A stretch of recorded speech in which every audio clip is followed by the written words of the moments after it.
இயக்குனர் பாலாவின் B studios தயாரித்த சண்டி வீரன் படத்தின் வெளியீட்டு உரிமையை வெற்றிகரமாக கைப்பற்றியது ஸ்ரீ கிரீன் புரொடக்ஷன்ஸ் நிறுவனம். பாலா இயக்கத்தில் பரதேசி மற்றும் மிஷ்கின் இயக்கத்தில் பிசாசு போன்ற படங்களை தயாரித்தது பி ஸ்டுடியோஸ். பாலாவின் சொந்த பட நிறுவனம் இது. தற்போது சர்க்குணம் இயக்கத்தில் அதர்வா மற்றும் ஆனந்தி நடிக்கும் சண்டி வீரன் என்னும் படத்தை தயாரித்துள்ளது.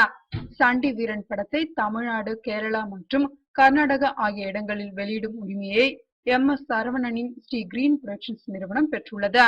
ஸ்ரீ கிரீன் புரொடக்ஷன்ஸ் நிறுவனம் சலீம், வேலையில்லா பட்டதாரி, வருத்தப்படாத வாலிபர் சங்கம் போன்ற வெற்றி படங்களை இதற்கு முன் வெளியிட்டுள்ளது.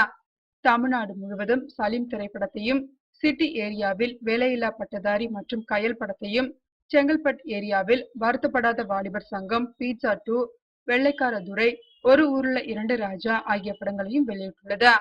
இப்போது சண்டி வீரனை தமிழகம், கேரளா, கர்நாடகாவில் வெளியிட இருக்கிறது. நையாண்டி படத்திற்கு பிறகு சர்க்குணம் இயக்கும் படம் இது என்பது குறிப்பிடத்தக்கது.